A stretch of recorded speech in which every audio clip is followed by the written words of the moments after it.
يا أبا عبد الله يا أبا عبد الله. سرکار کی اجازت سے پیش کرتا ہوں. دبی ہے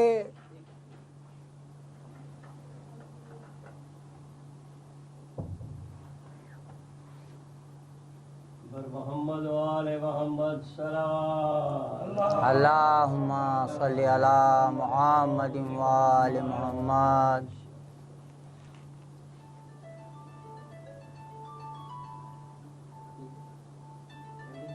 بارے دیگر صلوات. اللہم صلی علی محمد وآل محمد. سلام پیشی خدمت ہے. دبی ہے اور نہ دبے گی کبھی صدائے حسین. دبی ہے اور نہ دبے گی کبھی صدائے حسین. دلیل قوت زینب ہے یہ عزائے حسین. دبی ہے اور نہ دبے گی کبھی صدائے حسین. دلیل قوت زینب ہے یہ عزائے حسین. بلند ہونا ہو جس کو وہ اس پا آ جائے. بلند ہونا ہو جس کو وہ اس پا آ جائے. یہ فرش عرش ہے بچھا ہے جو برائے حسین. بلند ہونا ہو جس کو وہ اس پا آ جائے. بلند ہونا ہو جس کو وہ اس پا آ جائے. یہ فرش عرش ہے بچھا ہے جو برائے حسین. اب انتہا کا تصور بھلا کہاں ممکن. اب انتہا کا تصور بھلا کہاں ممکن. حدود عقل سے آگے ہے ابتدائے حسین. اب انتہا کا تصور بھلا کہاں ممکن. حدود عقل سے آگے ہے ابتدائے حسین. میں جیتے جی بھی ہوں جنت کی دید کا حامل. میں جیتے جی بھی ہوں جنت کی دید کا حامل. زمیں پر دیکھ رہا ہوں میں کربلائے حسین. میں جیتے جی بھی ہوں جنت کی دید کا حامل. زمیں پر دیکھ رہا ہوں میں کربلائے حسین.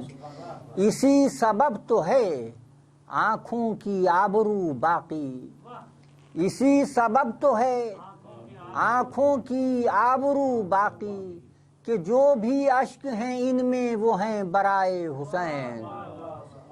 اسی سبب تو ہے آنکھوں کی آبرو باقی. کہ جو بھی اشک ہیں ان میں وہ ہیں برائے حسین. نواسا پشت سے اترا تو سر نبی کا اٹھا. نواسا پشت سے اترا تو سر نبی کا اٹھا. عزیز سجدہ رب میں بھی تھی رضائے حسین. نواسا پشت سے اترا تو سر نبی کا اٹھا. عزیز سجدہ رب میں بھی تھی رضائے حسین. ہے مہر و ماہ کی تشبیہ بے محل اس پر. ہے مہر و ماہ کی تشبیہ بے محل اس پر. گہن کی زد پر نہیں آتا نقش پائے حسین. ہے مہر و ماہ کی تشبیہ بے محل اس پر.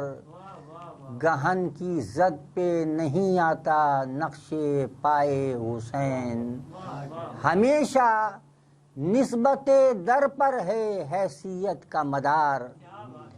ہمیشہ نسبت در پر ہے حیثیت کا مدار. انہیں غنی ہی سمجھنا جو ہیں گدائے حسین. ہمیشہ نسبت در پر ہے حیثیت کا مدار. انہیں غنی ہی سمجھنا جو ہیں گدائے حسین. حبیب و حر تو سنیں شمر و حرملہ نہ سنیں. حبیب و ہر تو سنے شمر و ہرملا نہ سنے بقدر ظرف ہے سب کے لیے صدائے حسین حبیب و ہر تو سنے شمر و ہرملا نہ سنے بقدر ظرف ہے سب کے لیے صدائے حسین میرے خدا تیری یہ بھی دلیل عظمت ہے میرے خدا تیری یہ بھی دلیل عظمت ہے تیرا حسین سا بندہ ہے تو خدائے حسین میرے خدا تیری یہ بھی دلیل عظمت ہے تیرا حسین سا بندہ ہے تو خدائے حسین یہ فوج شام سے کہتا ہوا چلا ہے ہر یہ فوج شام سے کہتا ہوا چلا ہے ہر وہ غرق ہو نہیں سکتا جسے بچائے حسین یہ فوج شام سے کہتا ہوا چلا ہے ہر وہ غرق ہو نہیں سکتا جسے بچائے حسین اے کوثر آئینے یوں مجھ پہ رشک کرتے ہیں اے کوثر آئینے یوں مجھ پہ رشک کرتے ہیں میری جبیں کا مقدر ہے خاک پائے حسین اے کوثر آئینے یوں مجھ پہ رشک کرتے ہیں میری جبیں کا مقدر ہے خاک پائے حسین دبی ہے اور نہ دبے گی کبھی صدائے حسین دلیل قوت زینب ہے یہ عزائے حسین اعوذ باللہ من الشیطان الرجیم بسم اللہ الرحمن الرحیم الحمدللہ رب العالمین الصلاۃ والسلام علی اشرف الانبیاء والمرسلین سیدنا و نبینا ابی القاسم محمد وآلہ الطیبین الطاہرین المعصومین ولعنۃ اللہ علی اعدائہم اجمعین من الآن الی قیام یوم الدین اما بعد فقد قال اللہ تعالی فی کتابہ المبین وہو اصدق القائلین وقولہ الحق بسم اللہ الرحمن الرحیم والذین آمنوا وہاجروا وجاہدوا فی سبیل اللہ صلوات بھیجیں محمد علیہ محمد آپ سے درخواست کریں گے اپنے تمام مرحومین تمام شہدائے ملت اور خاص طور پر علی جاوید زیدی صاحب کے مرحومین وقار حیدر زیدی صاحب کے مرحومین اور برادر عزیز سید نیاز حسین رضوی صاحب کے مرحومین کو شامل کر کے ایک سورہ فاتحہ پڑھ کر بخش دیجیے گا بسم اللہ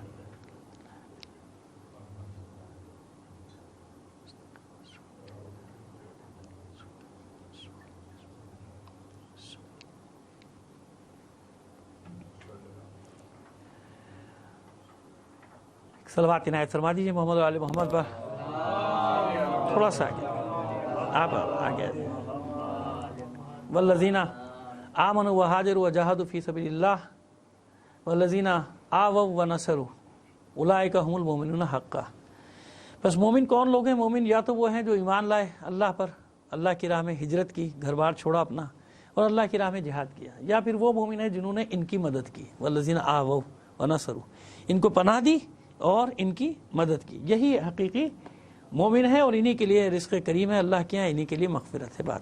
اچھا اب آج ایک جو سامنے آپ کے مسئلہ رکھنا چاہ رہے ہیں کہ جو ہم زیارت عاشورہ پڑھتے ہیں نا اور اس میں آخر میں ایک کلمہ ادا کرتے ہیں اپنی طرف سے، اپنی خواہش کا اظہار کرتے ہیں، اگر اکیلا پڑھ رہا ہے تو کہتا ہے یا لیتنی کنت معکم فافوز معکم، کاش میں بھی کربلا میں ہوتا تو آپ کے انصار میں شامل ہوتا اور اس عظیم درجے پر فائز ہوتا، اور اگر سب مل کر پڑھ رہے ہوں تو فیا لیتنا کننا معکم فنفوز فوزا عظیما، اے کاش کربلا والو ہم آپ کے ساتھ ہوتے تو ہم بھی، یعنی یہ بتا رہا ہے، یہ زیارت وارثہ کا جملہ بتا رہا ہے کہ یہ امکان ہے۔ دیکھیں نا، کوئی اگر سچا ہے عاشق جناب سید الشہداء کا تو اس کی حسرت بھی تھی کہ میں کربلا میں ہوتا، اب وہ کربلا میں نہیں تھا اس زمانے میں، تو یہ تو پھر عجیب سی بات ہے نا، جب وہ تھا ہی نہیں تو اس کا بیچارے کا کیا قصور ہے کہ شامل نہ ہو، ہے نا، سوچنے کی بات ہے نا۔ مثلا آج کے دور میں دیکھ لیں نا، بہت سارے لوگ ہیں کہ بھئی واقعی حقیقی مومن ہے، وہ ان کی شدید یہ خواہش تھی کہ اگر وہ کربلا میں ہوتے تو امام پہ اپنی جان نثار کر دیتے، ہے نا، اور ایسے بہت سارے لوگ، ان سب کا دو چار کا ذکر آ جائے گا، مثالیں دے دیں گے آپ کے سامنے، ہر قسم کے جعلی کہنے والے بھی اور اصلی کہنے والے بھی دونوں ہیں نا۔ تو کیا کربلا میں ایسے نہیں تھے؟ ایسے تھے. اب ان کا ذکر نہیں کر رہا شامیوں کوفیوں کا, آج ذکر آ جائے گا. ایسے محبت کرنے والے بھی تھے کہ جو بیچ میں سے چھوڑ کے اور بھاگ گئے, جنہوں نے فرار اختیار کر لی, حالانکہ محبت کا دم بھرتے تھے, چلے گئے. تو ہر زمانے میں ہے نا ایسا. بس وہ معیار کیا ہے, پیمانہ کیا ہے. تو یاد رکھیے کہ ہر کچھ زمانے کے بعد میں یہ تو نہیں کہہ سکتا کہ انصار حسینی کی طرح یعنی انہی کے بالکل نیم البدل, لیکن نہیں, مثل اور شبیہ ان کے ضرور آئے لوگ, اور آج تک آ رہے ہیں. آج جو میں اتنی بڑی مثال, اتنی بڑی بات کر رہا ہوں, تو دلیل میں مثال بھی اتنی بڑی لے کر آؤں گا کہ جس کا انکار کوئی کر نہیں سکتا, اور جس کا اقرار تمام مراجع سمیت. اور آپ جانتے ہیں کہ علم رجال کے جو ماہر, یعنی ماہر رجال تو اپنی جگہ, ماہر الانصاب ان سے بڑا پچھلی صدی میں کوئی بھی نہیں گزرا. میں صرف اتنا کہہ دوں تو سب سمجھ جاتے ہیں کہ آیت اللہ مرشی نجفی کا ذکر کر رہا ہوں, آیت اللہ شہاب الدین مرشی نجفی, کہ ان سے بڑا ماہر الانصاب پچھلی صدی میں کوئی گزرا ہی نہیں. یعنی نہ معلوم کتنوں کے انہی نے قم امامے بدلوا دیے تھے. سمجھ گیا, اتنا اشارہ کافی ہے. صلوات بھیجیے محمد آل محمد. اتنے بڑے ماہر انصاب تھے. اب جس کی وہ تصدیق کر دے پھر اس میں کوئی شبہ نہیں. اچھا بھی تصدیق کے بعد یہ بھی ثابت ہو جائے کہ خود رہبر معظم اس عزاداری میں اور اس جگہ تشریف لے گئے ہوں, لے جاتے ہوں, ان کا قول بھی لکھے ہوں, تو اب اس سے بڑی کوئی سند ہمارے پاس اس زمانے میں ہے نہیں. یعنی اب میں جس کا ذکر کرنے جا رہا ہوں شخصیت کا بتاؤں آپ کو کہ مجھے بھی نہیں معلوم تھا, اتنے عرصے میں وہاں رہا لیکن مجھے نہیں معلوم تھا. اتفاقاً مجھے کہیں سے معلوم ہوا کہ کربلائے ایران ایک جگہ ہے. کربلائے ایران, یہ بہت ضروری ہے, ہمارے بالکل ریلیٹڈ ہے, میرے موضوع سے, انصار حسینی سے ریلیٹڈ ہے.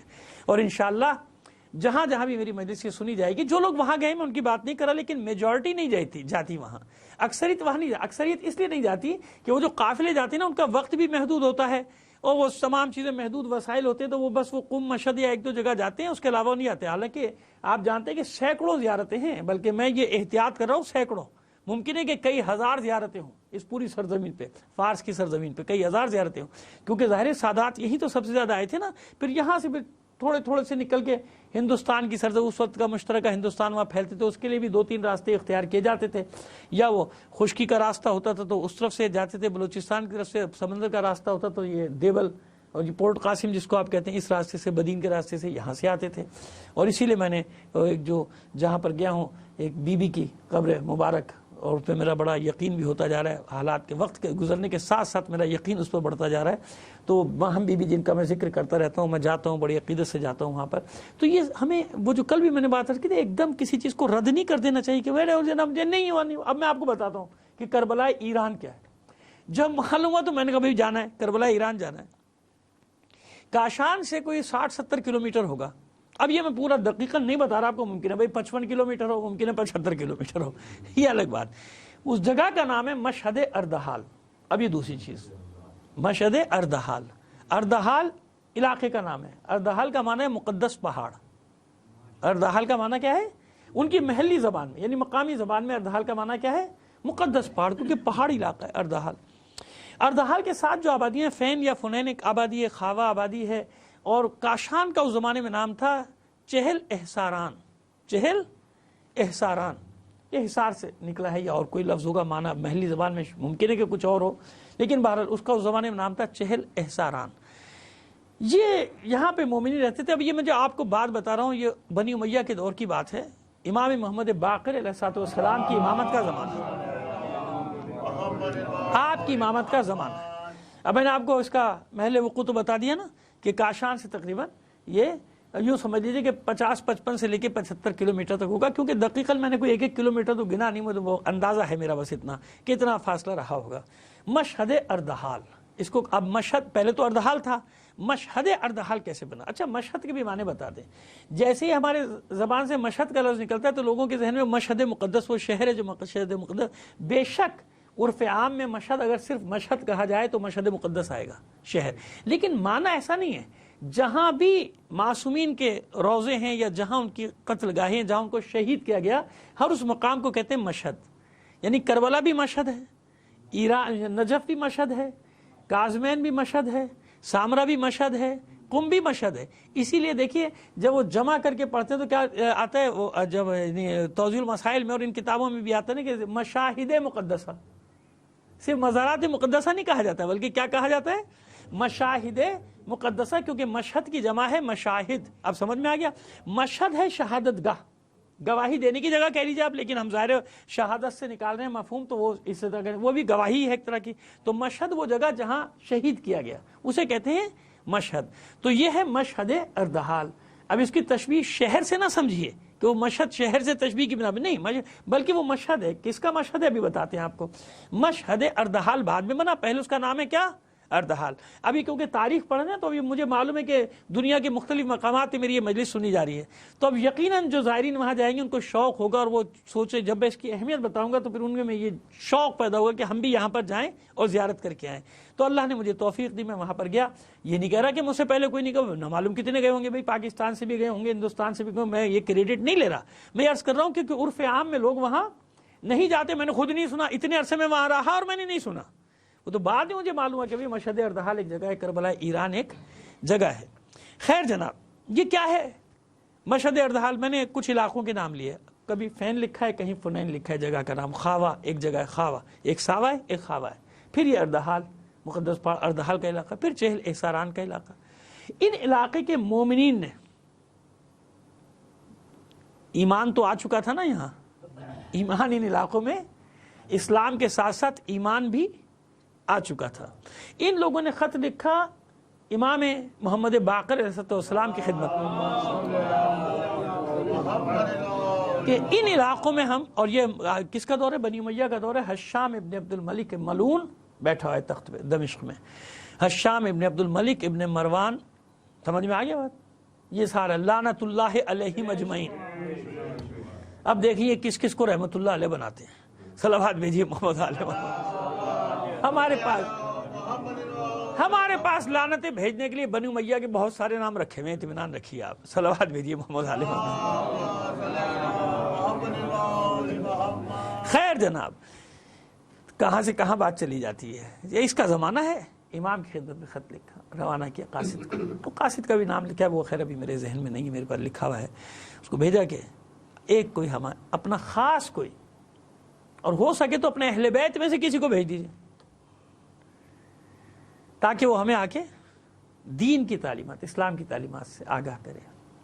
امام نے خواب دیکھا، یہ سب میرے پاس تحریری صورت میں موجود ہے، اطمینان رکھیے گا. میں ویسے ہی آپ سے کہتا ہوں، میں جو پڑھتا ہوں ایسے نہیں پڑھتا، ذمہ داری سے پڑھتا ہوں. الحمدللہ نہیں، کوشش یہ ہوتی ہے ذمہ داری، اپنی بڑائی نہیں بیان کر رہا، لیکن کیونکہ یہاں بیٹھے ہیں نا تو ذمہ داری ہے. میں جانتا ہوں کہ نہ معلوم کہاں کہاں لوگ سن رہے ہیں، دیکھ رہے ہیں، تو غلط بات نہ چلی جائے نا. اور پھر ہر چیز محفوظ بھی ہو رہی ہے. اب تو ہمارے سارے اعمال، گفتگو، گفتار، سب چیز محفوظ ہو رہی ہے نا ہماری. تو خواب دیکھا پانچویں امام نے. خواب میں پیغمبر ختمی مرتبہ صلی اللہ علیہ وآلہ وسلم کی زیارت. آپ نے فرمایا کہ سلطان علی کو وہاں بھیجو. وہ جو آئے تھے نا، اب امام ابھی طے کر رہے تھے کہ کس کو بھیجا جائے. سلطان علی کو بھیجو. یہ سلطان علی کون ہے؟ علی ابن محمد باقر علیہ السلام. یعنی پانچویں امام کے صاحبزادے، خود ان کے صاحبزادے، امام نہیں ہے لیکن صاحبزادے ہیں، دوسرے صاحبزادے. علی ان کا نام ہے، اور ان کو سلطان ان کا لقب ہے. کنیت ان کی ابو الحسن بھی ہے، ابو طاہر بھی ہے، خالی طاہر بھی لقب ملتا ہے. اور مشہور ترین لقب کیا ہے؟ سلطان. اس لیے وہ زیارت کہلاتی ہے سلطان علی کی زیارت، جو مشہد اردحال میں جس کی تفصیلات میں بھی آپ کو بتانے جا رہا ہوں. اور کیوں اس کو کربلا ایران کہا جاتا ہے، کربلا سے اس کی تشبیہ کیا ہے، ان کی شہادتوں کی کیا تشبیہات ہیں، وہ سب بیان کرتا ہوں. لیکن یہ پہلے مقدمہ تیار کر لوں. اب سمجھ میں آ گئی بات. سلطان علی کیوں کہا جاتا ہے؟ کہ سلطان ان کا لقب تھا، سلطان علی. تو حضور نے بشارت دی کہ سلطان علی کو وہاں پر بھیجو. تو اب جب یہ صبح اٹھے تو اب دیکھیے یہ ان کا خود کتنا بڑا مقام ہوا. جناب علی ابن محمد باقر علیہ السلام کا، سلطان علی کا کتنا بڑا مقام ہوا کہ پیغمبر نے امام کو بشارت دی ہے کہ اس کو وہاں پر بھیجو، سرزمین بھیجو، اپنے اس بیٹے کو وہاں بھیجو، جن کی والدہ کا نام ہے جناب ام حکیمہ، اور لیلا بھی نام ہے. لیلا نام ہو سکتا ہے، ام حکیمہ کنیت اور لقب ہو سکتا ہے. تو ام حکیمہ بھی نام ہے، لیلا بھی نام ہے. یعنی امام نہیں ہے لیکن اتنی مقدس ہستی ہے. 25 سال کا سن ہے، جوان ہے بالکل، 25 سال کا سن، لیکن خدا کا رسول بشارت دے رہا ہے کہ اس کو وہاں بھیج دیجیے. آپ میرے بیٹے اس کو وہاں بھیجو، سلطان علی کو. ہاں، فرزندم سلطان علی کو، میرے بیٹے سلطان علی کو وہاں بھیجو. حضور اپنا بیٹا بتا رہے ہیں کہ میرے بیٹے سلطان علی کو وہاں بھیج دو. تو یہ سلطان علی ہجری 113 میں یہاں پر آئے، ہجری 113. اچھا، اب اور تھوڑا سا ان کا تعارف کرا دیں. والدہ کا نام ہم نے بتا دیا، کنیت بتا دی، لقب بتا دیا. جب پانچویں امام کے صاحبزادے تو چھٹے امام کے بھائی ہوئے نا، چھٹے امام کے بھائی ہوئے. اچھا صرف ایسا نہیں ہے بلکہ نائب بھی ہیں. ان کو 5ویں امام کا نائب بھی لکھا جاتا ہے اور چھٹے امام کا نائب بھی لکھا جاتا ہے. کیوں لکھا جاتا ہے؟ ہجری 113 میں یہاں پر آئے تھے, 5ویں امام نے بھیجا. ہجری 114 میں 5ویں امام کی شہادت ہو گئی, حشام نے مسموم کر دیا نا, زہر دے کے آپ کو شہید کروا دیا گیا. تو چھٹے امام نے بھی ان کو بھی یہ حکم دیا کہ آپ اب میری طرف سے وہاں پر رہیں گے. اب چھٹے امام کی طرف کی نیابت بھی ان کو مل گئی. چھٹے امام 7ویں امام سے ایک تو رشتہ ہے کہ 7ویں امام کے چچا تو اپنی جگہ پر ہیں, چچا تو ہوئے نا کیونکہ چھٹے امام کے بھائی ہیں, تو 7ویں امام کے چچا ہوئے نہیں.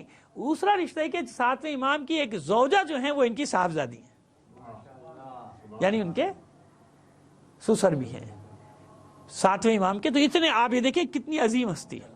امام کا بیٹا, امام کا بھائی, امام کا چچا بھی ہے اور ساتھ ساتھ امام کے گھر میں ان کی صاحبزادی بھی وہاں پر موجود ہے. نہیں 7ویں امام ان کے داماد بھی ہیں. اب سمجھ میں آ گئی بات, کتنی عظیم ہستی ہے. صلوات بھیجیے محمد آل محمد. تو 5ویں اور چھٹے امام کی نیابت ظاہر ہے کہ اب جب وہاں پر رہے تو سارا علاقہ جو تھا وہ اہل بیت کے چاہنے والوں میں کنورٹ ہوتا گیا. یہ کیسے برداشت کرتے؟ حکومت تو ان کی ہے, جو والی بیٹھا ہے والی بھی ان کا ہے. قزوین اس وقت یہاں خراسان کا جو دارالحکومت تھا ان کا, سارے جو چھوٹی چھوٹی ولایتیں تھیں, کاشان, چیلا, سران, جتنے بھی تھے, ان سب کا جو مرکز تھا دارالحکومت قزوین.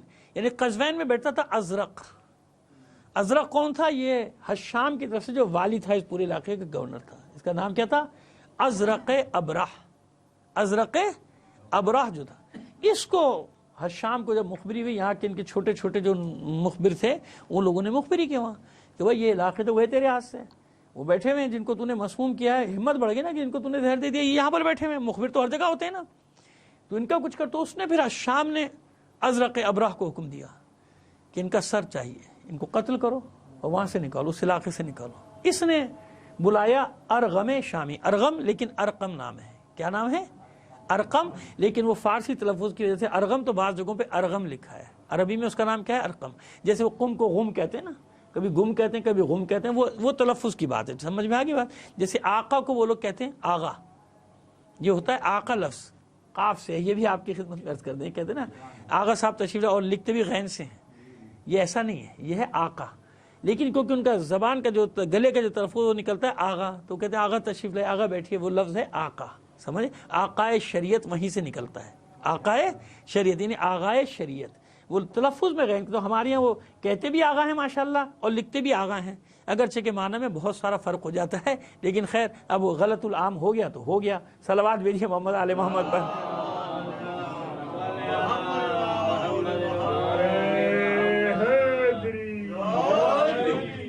میں نے ابھی 2 روز پہلے آپ کی خدمت میں عرض کیا تھا نا کہ تاریخ اتنا وسیع مضمون ہے کہ صرف شخصیات, حکومتیں, دولتیں نہیں, صرف علوم نہیں, بلکہ ہر چیز کی ایک تاریخ ہے. حتیٰ کہ الفاظ کی بھی تاریخ ہوتی ہے, کسی لفظ کی بھی کوئی تاریخ ہوتی ہے. اتنا وسیع مضمون ہے, اس کی کوئی علوم میں اس کی کوئی علم اس سے بے نیاز نہیں ہے. تاریخ کے علم سے کوئی علم بے نیاز نہیں. کوثر نقوی صاحب بیٹھے ہیں, شاعر بیٹھے, بھائی شاعری کی بھی کوئی تاریخ لکھی جائے گی نا.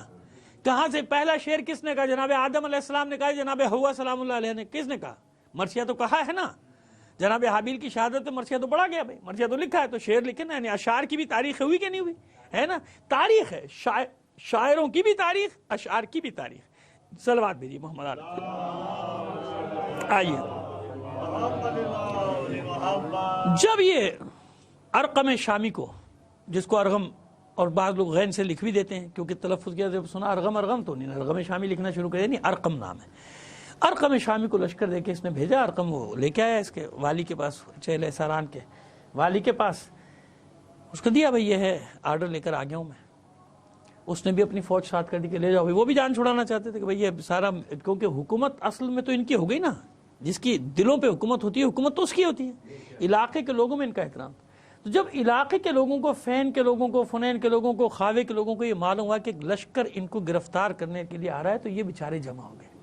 ان کے پاس ہتھیار نہیں تھے, کچھ کے پاس ہتھیار تھے, ڈنڈے لے کر آ گئے. ابھی میں بتاتا ہوں ڈنڈے کا لفظ میں نے کیوں استعمال کیا. ڈنڈوں کی بھی وہاں پہ ایک تاریخ ہے. وہ ڈنڈے لے کر آ گئے بیچارے. کوئی 300 کے قریب افراد وہاں ان کے ساتھ جمع ہو گئے. یہ اردحال کے مقام پہ, اردحال گیا, اور انہیں جب آ کے حملہ کیا تو یہ بیچارے لڑتے رہے, انہیں نے جانے دے دی. یہ سب کے سب شہید ہو گئے. اور یہ مارکہ کربلا سے, کربلائی ایران اس کو کیوں چاہتے ہیں, کئی چیزوں سے مشابہ تھا. ایک تو یہ 3 دن تک لڑائی ہوئی, یہ بات. دوسری بات یہ کہ آخر میں یہ سب پیاسے شہید ہوئے. تیسری بات ان سب کے سر تن سے جدا کیے گئے اور جناب سلطان علی کا بھی سر تن سے جدا کر کے قزوین لے جایا گیا. بعض میں ہے کہ بعد میں لا کے دفنایا گیا, بعض میں کہ نہیں وہیں کہیں دفنا دیا گیا. اور چوتھی شباہت اس میں یہ ہوئی کہ نماز کے عالم میں, یعنی سلطان علی جب آخر میں تنہا رہ گئے تو زخموں سے چور ہو گئے, تو انہیں وہی نماز کے عالم میں, سجدے کے عالم میں ان کا سر کاٹا گیا. پانچویں شباہت یہ کہ جیسے جناب سید الشہداء نے کربلا میں خیمے لگائے تھے, اردحال میں جو مقام ہے جنگ کا دامن کے کوہ میں, ان پہاڑوں کے دامن میں, یعنی کوہ کے دامن میں, پہاڑوں کے دامن میں, یہاں جناب سلطان علی نے بھی خیمے لگائے تھے, خیموں کی بستی آباد. تو بہت ساری شباہتوں کی وجہ سے کیا کہا جاتا ہے کربلائے ایران. اچھا جب یہ مارکہ تمام ہو گیا تو ظاہر سر تو قلم کر دیے گئے تھے, تو 200 کے قریب لاشیں تو لوگ لے گئے اپنے ساتھ نا, جو جن کو پہچانتے تھے اپنے اپنے علاقوں میں لے گئے. 100 کے قریب لاشیں ایسے تھے, بلکہ تعداد لکھی ہے 101 لاشیں ایسے تھے جن کی شناخت نہیں ہو سکی, یعنی کئی گاؤں دیہاتوں سے آئے تھے اور سر بھی کیونکہ جسموں میں نہیں تھے. تو امانتاً, اب سنیے آپ جو اصل بات بتانا چاہ رہا ہوں, ان 101 شہداء کو امانتاً وہاں دفنایا گیا. اور ان کو سلطان علی کو تو اس لیے وہاں دفنایا گیا کہ آپ نے وصیت کر دی تھی کہ میں جہاں شہید ہوں وہیں پہ مجھے دفنا دینا. تو اب ایک وجہ سمجھ میں آئے گی کہ مشہد اردحال کیوں, کیونکہ یہاں 300 شہداء کا خون ہے, اور اس میں پاک ترین خون کس کا ہے, فرزند امام باقر علیہ السلام کا. صلوات بھیجیے محمد علی محمد پر. اب آگے بات, کیونکہ وہ شہادت گاہ لہذا اس کا نام ہو گیا مشہد اردحال. اب یہ جو 101 شہید تھے امانتاً, امانت دفنانے کا کیا مطلب ہے کہ بھئی جب بھی یہ ہوگا لے جائے گا جو وارث, کوئی وارث ان کو نہیں لے کر گیا. یا تو یہ ہے کہ بھئی ان کا معلوم ہی نہیں ہوا, یا لوگ آتے تھے اگر پہچان بھی لیتے تھے کہتے تھے کہ نہیں اس سے اچھی کوئی جگہ نہیں, یہیں پہ دفنا دو. تو آپ کو حیرت ہوگی کہ اس سرداب میں آج تک وہ 101 تابوت رکھے ہیں. خیر عام آدمی تو نہیں جا سکتا, ہم بھی نہیں جا سکے, خواہ کی بات کیوں کریں. لیکن آج سے 50-55 سال پہلے جناب آیت اللہ مرش نجفی, شہاب الدین مرش نجفی اس جگہ گئے, زیارت کی انہوں نے ان تابوتوں کی, حتیٰ کہ یہاں تک ان کا واقعہ نقل ان کے ساتھ والے جانے والوں نے لکھا ہوا ہے, نقل کیا ہے کہ ایک شہید کا ہاتھ باہر نکلا ہوا تھا, تو آپ نے وہ ہاتھ اٹھا کے اندر کیا ہے, کفن کے اندر کیا ہے. یعنی اتنے سال ہو گئے, کب ہجری 116, یہ ہاں اب یہ بتا دیں آپ کو کہ یہ شہادت کب ہوئی آپ کی, ہجری 116 میں, چھٹے امام کے زمانے. ہجری 113 میں آئے تھے, ہجری 116 میں حشام کے حکم سے یہ واقعہ ہوتا ہے. ہجری 116 اور آج 1442. اب 1442 اور اب جوڑتے رہیے آپ, کتنے ہو گئے, 1350 سال اس معرکے کو ہو گئے. 1350 سال سے وہ اجساد مطہرے کہوں گا میں تو, کہ جو بالکل ویسے کے ویسے صحیح سالم آج تک رکھ کے گواہی دے رہے ہیں کہ کربلا میں اگر ہم ہوتے تو انصار حسینی میں شامل ہوتے. صلوات بھیجیے محمد علی محمد پر. بات آ گئی سمجھ میں. یہ ہے شہزادہ سلطان علی جن کی میں زیارت کر کے اور تصاویر لے کے, اور جس کو کہتے ہیں کہ وہ کیمرے, آج کل تو موبائل میں ہی کیمرے ہیں, وہ سب میں بنا کے ثبوت کے طور پر لایا, وہ سارے حوالے بھی لے کر آیا. اور وہیں پر جب آپ جائیں گے, داخل ہوں گے, اردحال بستی ہے نا پہاڑوں کے دامن میں, اچھی خاصی بستی ہے, جب وہاں جائیں گے تو سامنے رہبر کی تصویر بہت بڑی لگی ہوئی ہے, جب وہ زیارت کے لیے بھی 2 سال پہلے وہاں گئے تھے. اور جانتے ہیں کیا لکھا ہے رہبر نے, رہبر کا کیا قول لکھا ہوا ہے کہ میں تمام امام زادوں سے مجھے محبت ہے, لیکن یہ تو سلطان علی کا, ان کا تو مقامی کچھ اور ہے, ان کو تو مقامی کچھ, ان کی تو جگہ ہی کچھ اور ہے. یعنی سب ایک طرف اور شہزادہ سلطان علی ایک طرف. کیوں قیام کیا نا, قیام کیا جنگ کی, معلوم النسب, یعنی جن کے نسب میں کوئی شبہ ہے ہی نہیں, یہ ان میں سے ایک زیارت ہے شہزادہ سلطان علی کی. لہٰذا اللہ نے وہاں ایسا دیا ہے کہ وہ مہر مہینہ ہے ان کا, ایرانیوں کا ایک مہر مہینہ ہے. مہر مہینہ ہمارا بنتا ہے تقریباً, کیونکہ وہاں مہر ماہ کا دوسرا جمعہ جو ہوتا ہے اس میں وہ عاشورہ کی طرح عزاداری ہوتی ہے. لوگ اپنے اپنے کاشان سے اور دوسرے علاقوں سے پیدل آتے ہیں, جیسے ہم جاتے ہیں نا نجف سے کربلا, تمام مومن جاتے ہیں, ایسے وہاں پیدل آنا شروع ہو جاتے ہیں وہ لوگ. اور قالی شویان ایک ہے پورا طبقہ, قالی شویان کہلاتا ہے وہ, یعنی قالین دھونے والا ایک بہت بڑا طبقہ, وہ سب آتا ہے, اور وہ ڈنڈے ہاتھوں میں لے کر آتا ہے. یعنی وہ جلوس کی علامت ہے خالی ڈنڈے. کیوں, یہ اس بات کا حیث ہوتا ہے کہ اگر ہم ہوتے تو ہم بھی اسی طرح سلطان علی پہ اپنی جان قربان کر دیتے. اور اتنی بڑی عزاداری ہوتی ہے کہ کئی لاکھ آدمی وہاں آتا ہے. مہر ماہ ہمارا ہو گیا اکتوبر کا آخر, وہ ستمبر کا آخر کبھی ہوتا ہے, کیونکہ دوسرا جمعہ ہے نا ہر سال, مہر ماہ کا دوسرا جمعہ. مہر ماہ ان کا 7واں مہینہ ہے جو ایرانیوں کے سال ہیں. تو فارس کے جو سال کہلاتے ہیں ان کا وہ 7واں مہینہ اور خزاں کا پہلا مہینہ. مہر آبان آذر یہ ان کے تین مہینے بٹے ہوئے ہیں نا. مہر آبان آذر ہے خزاں کے مہینے، دے بہمن اسفند ہیں سردی کے مہینے، اور فروردین اردی بہشت اور خرداد. فروردین اردی بہشت اور خرداد یہ ہیں ان کے بہار کے مہینے. اور بھی اسی طرح تیر مرداد شہریور، یہ بھی شہریور چل رہا ہے ان کا آخری شہریور ہے. یہ ان کے 3 مہینے گرمی کے مہینے. یہ ختم ہوگا تو پھر وہ مہر یعنی قضاء کا مہینہ شروع ہو جائے گا. یہ ان کے 12 مہینے، جیسے ہمارے 12 مہینے عیسوی بھی ہیں. اچھا ہجری مہینے کامن ہیں. ہجری حساب سے وہاں 27 جمادی الثانی کو آپ کی شہادت ہوئی. 27 جمادی الثانی ہجری 116 میں شہادت ہوئی. تو لیکن وہ مہر مہینہ انہوں نے مقرر کیا ہوا ہے مہر ماہ کا دوسرا جمعہ. تو رہبر اس عزاداری میں گئے ہیں، وہاں زیارت کی ہے، اور آپ کا قول جگہ جگہ وہ لکھا ہوا ہے، جس سے اس کی سند پائے تکمیل کو پہنچتی ہے کہ آغا شہاب الدین مرشد نجفی نے جو تصدیق کی کہ اصلی معلوم یعنی معلوم الانصاب میں سب سے زیادہ جو ہے وہ انہی کا ذکر آتا ہے. تو اب ان کو وہاں پہ کیا لکھا ہے، بورڈ لگے ہوئے ہیں دور دور. کربلا ایران 4 کلومیٹر، کربلا ایران 2 کلومیٹر، کربلا ایران اس کو کہا جاتا ہے کیونکہ بالکل وہ شباہت رکھتے ہیں نا وہاں سے واقعہ، اور وہاں عزاداری بھی ویسی ہوتی. اب یہ 100 افراد کے تازہ جنازے 1350 سال سے کیا کہہ رہے ہیں، جب ان کی نصرت کرنے والوں کا یہ عالم ہے. امام نہیں ہے سلطان علی، امام نہیں ہے، معصوم کے بیٹے ہیں مگر امام تو نہیں ہے.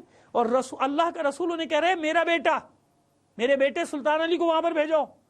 تو اب بتائیے ان کا کیا مقام ہوا. ایسے اور بھی ہیں، شہید حسین ابن علی شہید فخر جو کہلاتے ہیں بعد میں عباسیوں کے دور میں، غالباً مامون کے دور میں، ہارون کا آخری دور ہے یا مامون کا دور، وہ کبھی پڑھ دیں گے آپ کے سامنے. ایسے ایک اور بھی ہیں جو شہید ہوئے. لیکن یہ پہلا واقعہ کربلا کے بعد 61 ہجری میں جو واقعہ ہوا ہے، اس کے بعد 52-53 سال کے بعد جو 51 یا 55 سال کے بعد جو واقعہ ہوا سب سے بڑا وہ یہ تھا. یعنی اس لیے جو ہم کہتے ہیں نا یا لیتنا کننا معکم فنفوز فوزا عظیما، بھائی اتنا آسان نہیں ہے کہنا. کسی وقت بھی ایسا معرکہ سامنے آ جاتا ہے کہ جب معلوم ہو جائے گا کہ تو کربلا میں ہوتے تو کہاں ہوتے. صلوات بھیجیے محمد آل محمد. اب سمجھ میں آئی تاریخ کی اہمیت کہ تاریخ کیا ہے. ایسا نہیں ہے کہ آپ نے بڑے اطمینان سے کہہ دیا ہے تو نہیں کربلا کا واقعہ تو ہمارے سامنے وہ ہو گیا، چلو بس ٹھیک ہے کہہ دو بھائی یا لیتنا کننا معکم فنفوز فوزا عظیما، کاش ہم بھی ہوتے تو ہوتے. نہیں، کسی بھی وقت اس سے شباہت رکھنے والا معرکہ پیش آ سکتا ہے اور انسان کا امتحان ہو جائے گا. کس لشکر میں ہوتا، اگر ہوتا تو کہاں ہوتا ہے نا، معلوم ہے نا. چاہیے اب یہ میں نے اس لیے بتایا کہ دیکھیے ہر زمانے میں یہ صورتحال پیش آ سکتی ہے. ممکن ہے آئندہ بھی پیش آ جائے، ممکن ہے ہمارے آپ کے سامنے آ جائے، ممکن ہے ہمارے بعد والوں کے سامنے آ جائے. میں نے کہا نا آتے رہتے. کتنے ملکوں میں بھی یہ صورتحال پیش آئی کہ نہیں آئی. تو نکلے کہ نہیں نکلے انصار حسینی کی سے شباہت رکھنے والے، نکلے کہ نہیں نکلے، مدد کرنے والے نکلے کہ نہیں نکلے. آج تک لڑ رہے ہیں کہ نہیں لڑ رہے. انصار اللہ یمن میں لڑ رہے ہیں کہ نہیں لڑ رہے. حزب اللہ لڑ رہی ہے کہ نہیں لڑ رہی ہے. حشد الشعبی لڑ رہی ہے کہ نہیں لڑ رہی ہے نا. یعنی یہ اعلان کر رہے ہیں کہ ساری دنیا کی طاقت ایک ہو جاؤ، ہم حسینی ہیں. اگر کربلا میں ہوتے تو ہم حسین کے لشکر میں ہوتے. صلوات بھیجیے محمد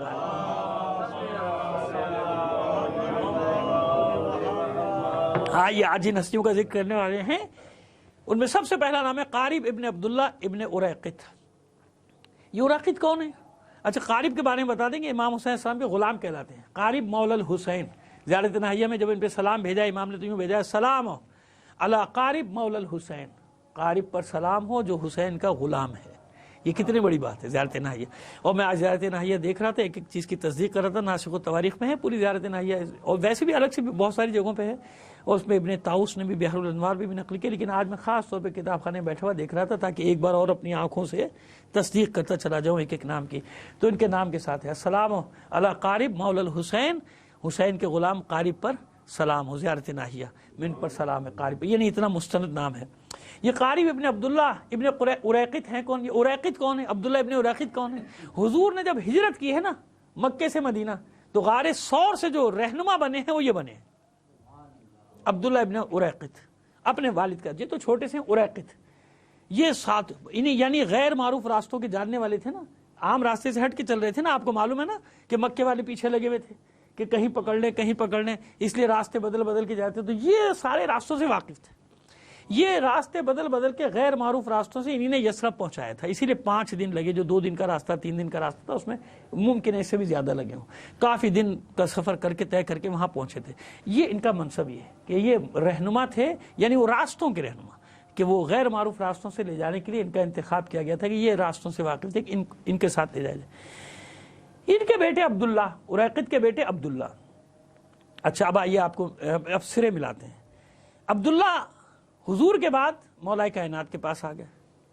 غلام تھے نا، چھوڑتے نہیں تھے. اہل بیت کے غلام کہاں چھوڑ کے جائیں گے، وہیں رہیں گے. اچھا ادھر جناب ام رباب سلام اللہ علیہ جناب سید الشہداء کے عقد میں آئیں تو ان کے ساتھ ایک کنیز آئی، فقیہہ نامی ایک کنیز آئی. اور ادھر سے جناب مولا کائنات کے بعد جناب عبداللہ جو تھے، عبداللہ ابن اریقط، یہ امام حسن کے پاس، اور امام حسن کے بعد امام حسین کا. تو امام حسین علیہ السلام نے اس فقیہہ کنیز سے عبداللہ کا عقد کر دیا، یعنی عبداللہ کے عقد میں دے دیا فقیہہ کنیز کو. وہ بھی غلام اور یہ کنیز جناب ام رباب کی خدمت گزار تھی، ان کے عقد میں دیا. تو ان کے نتیجے میں یہ وجود میں آئے قارب، یہ جوان ہے کربلا میں، قارب ابن عبداللہ ابن اریقط. اب دیکھیں کہ ائمہ طاہرین کی بھی حکمت عملی ہے نا، مشیت الہی کے تحت سارے کام ہو رہے ہیں. تو والد کا انتقال ہو گیا پہلے، مولا کائنات کے بھی صحابی تھے، امام حسن علیہ السلام کے صحابی تھے، مدینے میں انتقال ہو گیا.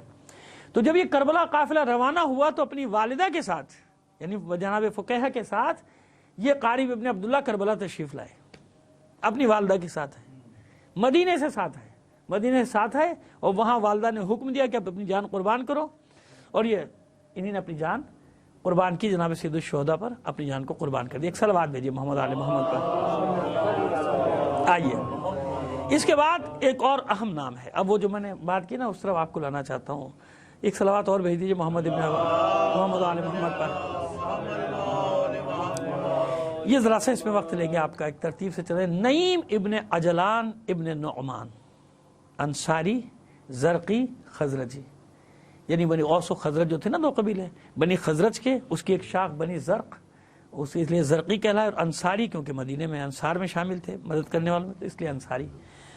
نعیم ابن عجلان ابن نعمان، ان کے جو والد ہیں وہ مولا کے انصار میں تھے، چاہنے والوں میں تھے، ہمیشہ سے انصار میں رہے.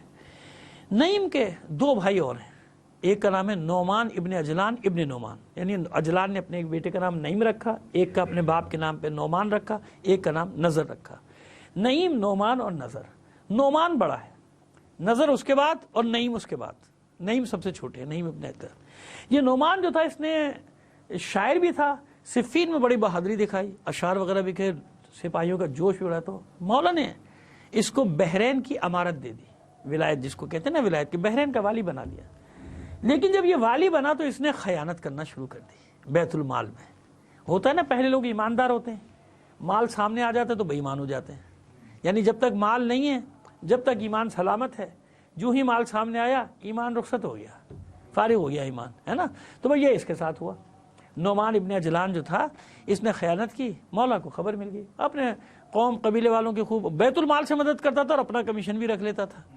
بھئی چلو قوم قبیلے کی مدد کرنا کوئی عیب تھوڑی ہے، پہلے صلہ رحمی ہوتا ہے، پہلے اپنے ان کو دینا ہے، لیکن اپنے مال سے دو نا. بیت المال تو امانت ہے نا آپ کے پاس، بیت المال تو امانت ہے مسلمین کی، لہذا بیت المال کو اس نے اب امام نے اس کو پرسش کی سے بلایا، سرزنش کے لیے بلایا کہ تو آ جاؤ میرے پاس. تو یہ بجائے وہاں جانے کی، اپنی غلطی تسلیم کرنے کی، یہ شام بھاگ گیا. یہ ایک داغ لگ گیا اس خاندان پہ نا، یہ داغ لگ گیا. تو نعیم چھوٹے تھے، انہیں بڑا احساس تھا، اس شرمندگی تھی. تو یہ بالکل گوشہ نشین ہو گئے تھے کوفے میں کہ میرے بھائی نے خیانت کیا، وہ بھی علی کے ساتھ خیانت کی. شرمندگی تو ہوتی ہے جو ایمان والا ہوتا ہے، یعنی یہ بالکل اپنے بھائیوں سے بالکل مختلف تھے نعیم ابن عجلان. تو یہ اسی شرمندگی میں دن گزار رہے تھے کہ کیا ہوا، یہ داغ لگ گیا میرے خاندان پہ، میرے بھائی نے ایسی خیانت کی. کہ ہوتا ہے نا کہ انسان خاندان میں ایک آدمی غلط کام کرتے بیچارے دوسرے خامہ خمی بیچارے شرمندہ ہو رہے تھے. آپ جانتے ہیں معاشرے میں ہمارے جو ہوتا ہے، حالانکہ دوسروں کا تو بیچاروں کا کوئی قصور نہیں ہوتا، لیکن معاشرہ ہے ہمارا. جب یہ واقعہ کربلا ہوا، جناب مسلم بن عقیل کی بیعت تھی، تو پھر نعیم ابن عجلان کو موقع ملا. کہتے ہیں کہ آج میں اپنے اوپر لگے ہوئے سارے داغوں کو دھو دوں گا، جو میرے خاندان پہ داغ لگے ہیں وہ سارے دھو دوں گا. اور اس سے پہلے کہ راستے کوفے کے بند ہوتے جناب کوفے سے نکلے، سیدھے امام کی خدمت میں پہنچ گئے. امام کی خدمت میں حاضر کہ مولا میں آ گیا. اور مولا جانتے تھے کہ ان کا نام شہداء کی فہرست میں ہے، لہٰذا وہ ظہر سے پہلے جو جنگ ہوئی اس میں دلیرانہ جنگ کی، جنگ کرتے ہوئے درجہ شہادت پہ فائز ہو گئے. اور یہی تھا کہ خوش تھے کہ میرے خاندان پر جو داغ لگا تھا، اس داغ کو میں نے اپنے خون سے دھو دیا، میں نے اپنے خون سے دھو دیا. فرزند رسول آپ مجھ سے راضی ہو گئے. اور فرزند رسول نے سینے سے لگائے تھے ان کو زخمی حالت میں کہ میں بھی راضی ہوں میرا رب بھی راضی ہے تو اس سے. یہ نعیم ابن عجلان انصاری تھے جنہوں نے اس خاندان پر لگے ہوئے داغ کو اپنے دھویا کربلا میں. یعنی کربلا ایسا بھی ہے کہ جو نامعلوم کب سے ساتھ تھے بھی ذکر کروں گا, کب سے ساتھ تھے بعد میں چھوڑ کے بھاگ گئے, کچھ ایسے تو جو ساتھ نہیں تھے آئے اور کربلا میں آ کر وہ امر ہو گئے, ہمیشہ کے لیے امر ہو گئے. اب اس کے بعد ایک غلام کا ذکر ہے, واضح نام ہے, واضح ترک غلام ہے, اور یہ ہرث سلمانی ایک شخصیت ہے, ان کے یہ غلام ہے. کہیں دوئلی لکھا ہے اور کہیں دیلمی لکھا ہے, اور یہ بھی لکھا ہے کہ یہ واضح جو ترک غلام ہے یہ وہ اسلم ابن عمرو جن کا ذکر میں پہلے اشرے میں کر چکا ہوں, پرانے اشرے میں یعنی پہلے جو اشرہ پڑھا تھا 2 سال پہلے اس میں کر چکا ہوں, اسلم ابن عمرو ترکی کا اسی کا ہی دوسرا نام ہے. لیکن بہرحال کیونکہ نام ہے الگ تو مجھے ذکر تو کرنا ہے, کیونکہ ان کے ساتھ بھی واقعہ بہت عجیب و غریب قسم کا واقعہ ہے. واضح ترکی تو یہ ہرث سلمانی کے غلام تھے. ہرث سلمانی کا بیٹا زیاد جو جنادہ ابن ہرث سلمانی کے ساتھ ہی آئے, اس کے بیٹے جس کے غلام تھے اس کے بیٹے کے ساتھ ہی کربلا پہنچ گئے. کربلا پہنچے, وہ للکارا, حملہ کیا, لڑتے لڑتے اب زخموں سے چور ہو کر گرے تو خیموں کی اٹھ کر کے آواز دی کہ میری مدد کرو. تو انہیں توقع نہیں تھی, یہ سمجھے تھے کہ بھئی انصار حسینی میں سے کوئی آئے گا میری مدد کے لیے, انہیں یہ امید نہیں تھی کہ حسین خود آئیں گے. اور یاد رکھیے جناب سید الشہداء ہر ایک کے لاشے پہ نہیں گئے, لیکن غلام جب بھی کوئی زخمی ہو کر گرا سید الشہداء اس کے سراہنے پہنچے, جتنے بھی غلام, یعنی یا علی اکبر کے لاشے پہ گئے, جناب عباس کے لاشے پہ گئے, جناب قاسم کے, جناب عنمود کے, خاص لوگ ہیں یا جو ساتھ ہیں, کیونکہ ساتھ ہی جانے بھی نہیں دیتے تھے نا ہر ایک کے لاشے پہ. ہاں اٹھا کے لائیں سب کا لاشا, یا گئے ہیں لاشے پہ تو یہ کیفیت نہیں ہے, لیکن غلاموں کے پاس جب جاتے تھے وہ کیفیت الگ ہوتی. اور یہاں بھی یہی ہوا کہ جب غلام کے سر کو اٹھا کے زانوں پہ رکھا اور اس غلام کے رخساروں پہ اپنے رخسار رکھ دیے حسین. اب جب اس نے آنکھ کھولی تو حیران ہو گیا, دیکھا کہ حسین کے آنکھوں سے آنسو بہ رہے ہیں باقاعدہ, اس کے رخساروں پہ گر رہے ہیں. تو اس پر اس نے جملہ کہا کہ کون ہے مجھ جیسا, زخم بھول گیا, تکلیف بھول گیا, کہتے ہیں کون ہے مجھ جیسا کہ جس کے رخساروں پر حسین کے رخسار ہیں. کون ہے مجھ جیسا دنیا میں, ہے کوئی کہ جس کے رخساروں پر حسین کا رخسار ہے؟ میرا مولا حسین, اس کے آنسو میرے رخساروں پر بہ رہے ہیں. یعنی یہ کہتا تھا کس کو ایسا اعزاز ملے گا, کہاں موت کا خوف, کیسی تکلیف, زخموں کی کچھ نہیں, کہ میرا مولا میرے سراہنے آئے ہیں, میرے مولا نے میرا سر اٹھا کے اپنے زانوں پہ رکھا ہے. کون ہے مجھے ایسا غلام دنیا میں, کوئی ہے باعزت, کوئی ہے کسی کو شرف ایسا؟ تو حسین جانتے تھے کہ قیامت تک ان غلاموں پہ بھی فخر کرے گی دنیا جو غلام مجھ پر جان نچھاور کر رہے ہیں. صلوات بھیجیے محمد آل محمد پر. اب آئیے ایک بد نصیب کا بھی ذکر کر دوں, ہرثمہ ابن سلیم. یہ بد نصیب اس لشکر میں, ابن زیاد کے لشکر میں, عمر سعد کے لشکر میں ساتھ ہے, انہی کا آدمی ہے, لیکن احترام جانتا ہے, مقام جانتا ہے امام حسین کا. اس کو بھی یہ تھا کہ جنگ ونگ کہاں ہوگی, لیکن جب جنگ کا ہوا تو اس نے چھوڑ دیا ابن زیاد کے لشکر کو, کہا میں تو نہیں, قتل حسین میں تو میں شریک نہیں ہوں گا. یہ جناب گھوڑا دوڑایا, امام کی خدمت میں پہنچ گیا. تو امام بیٹھے تھے مسند لگائے اپنے ساتھیوں کے ساتھ, انصار کے ساتھ, آ کے سلام کیا, کہا مولا میں تو ظاہر ان کے ساتھ تھا لیکن مجھے یہ تھوڑی معلوم تھا کہ آپ سے لڑیں گے, میں تو آپ کے خلاف جنگ نہیں لڑوں گا. تو امام نے کہا پھر کیا کرے گا, میرے ساتھ لڑے گا, میرا ساتھی بن کے لڑے گا, یا میرے خلاف لڑے گا؟ کہتے نہیں, نہ میں آپ کے خلاف لڑوں گا نہ میں آپ کے ساتھ لڑوں گا, میں آپ کا ساتھی بھی نہیں بنوں گا. امام نے کہا کیوں؟ کہا مولا میرا خاندان, میرے بھائی بچے کوفے میں, یہ یرغمال بنا لے گا میرے بچوں کو, میرے بچوں کو قتل کر دیا گا. میں آپ کے خلاف تو جنگ نہیں کروں گا, لیکن میں آپ کا ساتھ بھی نہیں دوں گا, سیدھی بات یہ. تو امام نے اس کو بھی یہی جملہ کہا, ہرثمہ ابن سلیم کو, پھر اتنی دور چلا جا کہ تجھے تیرے کانوں میں میری آواز نہیں آنی چاہیے, اتنی دور یہاں سے چلا جا, کیونکہ اگر میری آواز تیرے کانوں میں پہنچ گئی اور تو نے میرا ساتھ نہ دیا تو تجھ پر جہنم واجب ہو جائے. بلکہ یوں فرمایا تھا کہ جس کے کانوں میں میری آواز گئی اور اس نے میرا ساتھ نہ دیا تو اس پہ جہنم, آتش جہنم اللہ لازم کر دے گا, واجب ہو جائے گا, جہنم میں جائے گا. اس لیے نکل جا کہیں بھی. تو ایسے بھی لوگ تھے بد نصیب. اب بعد میں ساری زندگی روتے رہے جب انصار حسینی کا مقام سامنے آئے کہ انصار حسینی کو کیا عزت ملی, پورے مہاجروں کو مصیبت مل گئی تھی 2 سال بعد, 3 سال بعد ہی سارے معاملہ, یعنی لوگوں میں تو پہنچ گئی تھی. بے شک بنی امیہ کی حکومت رہی, لیکن عوام الناس میں تو بات عام ہو گئی تھی نا, مثالیں دی جاتی تھی انصار حسینی کی. میں پہلے کہیں پڑھ چکا ہوں کہ مصعب ابن زبیر جب محاسب, خود بھی ظالم تھا, اس نے قتل کیا ہے نا جناب امیر مختار کو, اسی کے ہاتھوں شہید ہوئے تھے جناب امیر مختار.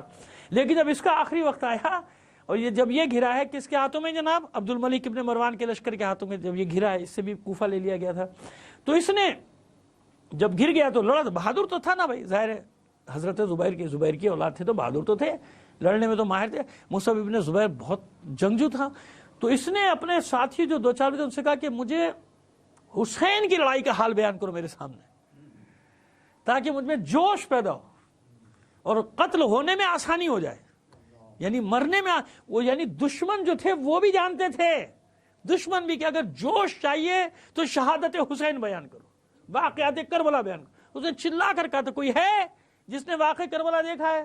واقع کربلا میں حسین کی جنگ، حسین کی جنگ بیان کرو۔ اب اس کے ایک ساتھی نے مار کے کربلا بیان کرنا شروع کیا، لڑتے لڑتے پھر اس نے جان دے دی۔ اب آج تک وہی ہے نا کہ کتنی مخالفت کر لیں، وہ ہیں دو چار مولوی ان کے مخصوص نام رکھے ہوئے پاکستان میں، میں حیران ہو گیا، اسلام آباد میں دھرنے پہ کھڑا ہوا کربلا کی مثالیں دے رہا ہے۔ بدبخت، ساری زندگی تیری جلوس روکتے ہوئے گزر گئی کربلا کے، ساری زندگی تو کربلا والوں کے خلاف لڑتا رہا، ساری زندگی تیرے بھائی بند جو تھے، سگے بھائی بھی، وہ بھی ملوث رہے ہمارے قتل عام میں، ڈی آئی خان میں ہے، اور تجھے وہاں اسلام آباد میں کربلا یاد آ رہی ہے۔ بہت بے غیرت لوگ ہو تم، جب اپنا وقت آ جائے تو تمہیں فوراً امام حسین بھی یاد آ جاتے ہیں، کربلا بھی یاد آتی ہے، پوری زندگی اس چکر میں لگے ہوئے ہو کہ ذکر حسین روکو، جلوس روکو۔ معلوم ہو گیا نا کہ کربلا کیسی چیز ہے، میں نے مثال دے دی نا آپ کو، مصعب ابن زبیر کی مثال دے دی، اور یہ دوسری مثال آپ کو ابھی دے دی آج کے زمانے میں، تاکہ بالکل آپ کے سامنے دونوں واقعات آ جائیں گے۔ ہر زمانے میں ایسا ہوگا، جب ضرورت پڑے گی تو بدبخت ترین انسان بھی کربلا ہی کو یاد کرے گا۔ صلوات بھیجیے محمد آل محمد پر۔ تو یہ ایسے لوگ، اس طرح کے لوگ، وہ مصعب بن زبیر یاد کرتا تھا کربلا، کیوں ایسے انصار کسی کو ملے ہی نہیں، ایسے انصار کسی کے پاس نہیں۔ پھر اس کے بعد ایک ذکر اس لیے کر رہا ہوں کہ ان کا صرف ایک جگہ ذکر آیا مگر کوئی سند نہیں ہے، تنقیح المقال میں کہ مؤلف نے لکھا ہے ان کا نام، واقعہ بھی لکھا ہے، مگر ان کے لیے کوئی سند ہمارے پاس، ان کے پاس ہی موجود نہیں، انہوں نے بھی کوئی سند نہیں دی، وہ واقعہ لکھ دیا۔ اب کیونکہ واقعہ ہے تو ممکن ہے بھائی ہوا ہو، تو میں کیوں ان کا نام رہن دوں، بھائی ان کا نام بھی آ جانا چاہیے۔ حفاف ہے فے ہے الف فے، حفاف ابن مہندر یا مہندر، یہ نون پر تشدید ہے یا ہے پر تشدید ہے، یہ تلفظ کرنا میرے لیے ذرا سا مشکل ہے، مہند یا مہند، حفاف ابن مہندر۔ ان کا واقعہ کیا، یہ بصرے کے، ان کے نام کے ساتھ آتا ہے بصری۔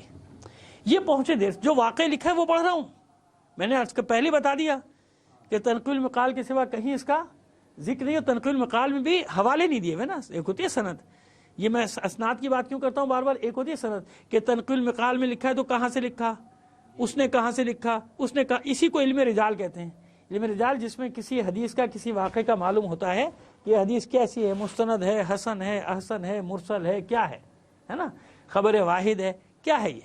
تو اب یہ ساری بہت ساری اس کے تقریباً 40 قسمیں بن جاتی ہیں، ویسے تو مشہور تو 10-12 ہی ہیں، لیکن اور بھی جائیں تو پھر 40 کے قریب اس کی قسمیں بن جاتی ہیں۔ اس کے لیے علم رجال پڑھ رہے ہیں، اس لیے میں نے عرض کر دیا آپ سے کہ تنقیح المقال میں تو ہے، لیکن تنقیح المقال میں باقی حوالے نہیں دیے ہوئے۔ ہوتا ہے نا بھائی، ہم جیسے پڑھ رہے ہیں، بھائی میں نے پڑھا نقن صاحب کی کتاب میں، نقن صاحب نے حوالہ دے دیا لحوف کا، لحوف میں حوالہ ہے تنقیح المقال کا، تنقیح المقال میں حوالہ ہے اور کسی کا، اس میں حوالہ، اور حوالے ایک سلسلہ مل رہا ہے نا، جیسے بحر الانوار میں اگر کوئی حدیث ہے تو انہوں نے پورے حوالے لکھے نا بھائی، یہ حوالے، اور جہاں منقطع ہے وہاں منقطع لکھ دیا کہ بھائی یہاں تک جانے کے بعد راوی منقطع ہو گیا، سلسلہ منقطع حدیث کا، یعنی 10 راوی تک تو ٹھیک جا رہا ہے، اس کے بعد منقطع ہو گیا یا مرسل ہو گیا، بیچ میں ایک راوی غائب ہو گیا، 2 راوی غائب ہو گئے، ایک زمانہ غائب ہو گیا، تو یہ کیا ہوتا ہے کہ زنت ضعیف کہلاتی ہے، یہ ضعیف ایک حدیث کی قسم ہے ضعیف۔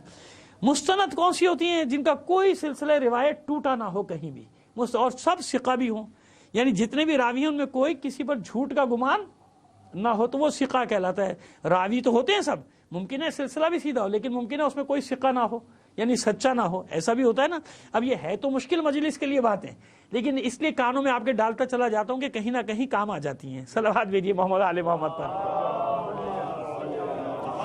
ان کا واقعہ جو درج کیا گیا ہے اسی کو پھر استاد علی اصغر ناظم زادے نے بھی نقل کر دیا اپنی کتاب اصحاب حسین میں، تو ان کے حوالے سے میں آپ کے سامنے نقل کر رہا ہوں، اور انہوں نے تنقیح المقال سے نقل کیا، لیکن یہ بتا دیا کہ تنقیح المقال سے پیچھے اس کا کوئی حوالہ نہیں مل رہا، واقعہ لکھا ہے کہ حفاف بصرے کے تھے، مگر یہ جب پہنچے تو دیر ہو گئی، خیموں کو لوٹا جا رہا تھا، خیموں کو آگ لگائی جا رہی تھی، تو یہ بڑے پریشان ہوئے، ان کی لوٹ مار مچی ہوئی، لوگ ادھر سے ادھر جا رہے ہیں فوجی، انہوں نے پوچھا بھائی کیا ہوا، یہ کیا ہو رہا ہے؟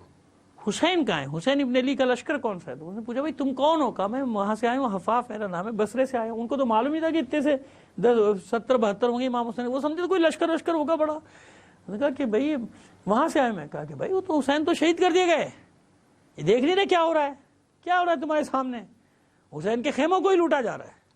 بس ان کی جو ہے نا حالت متغیر ہو گئی۔ دیکھا انہوں نے، بروز نے دیکھا اس میں لوٹ مار میں کہ بیویاں نکل رہی ہیں، جا رہی ہیں، ادھر سے ادھر جا رہی ہیں، ایک خیمے سے دوسرے خیمے دوسرے۔ تو یہ پھر جواب دے گیا ان کی ہمت حوصلہ، بس انہیں شمشیر کو بینیام کے ٹوٹ پڑے عمر سعد کے سپاہیوں، حملہ کر دیا، لڑتے رہے۔ اب ظاہر ہے کہ کہاں تک لڑتے بیچارے، لڑتے بس انہیں وہ آخری شہید جو ان کو کہا تھا۔ حالانکہ میں آخری شہید کا ذکر کر چکا آپ کے سامنے، سوار منعم ابن سوار کا، یا سوار ابن منعم کا آپ کے سامنے ذکر کر چکا، لیکن کیونکہ ان کا بھی ذکر ہے کہیں تو میں نے کہا یہ مکمل ہو جائے، کہیں کوئی لے کر آ جائے کہ نہیں حفاف ہیں آخری شہید، تو میں ان کا حفاف کا ذکر بھی کر دوں۔ یہ وہاں پھر ظاہر ہے کہ پورے لشکر کا کہاں مقابلہ کرتے شہید ہو گئے، لیکن یہ ان کا ہے کہ شام غریبہ میں انہوں نے اپنی جان دی ہے۔ اس کے بعد آج کے آخری جس کا ذکر مختصر سا کروں، ان کا ذکر ہی مختصر ہے تو میں بھی مختصر کروں گا، مجمع ابن سعید۔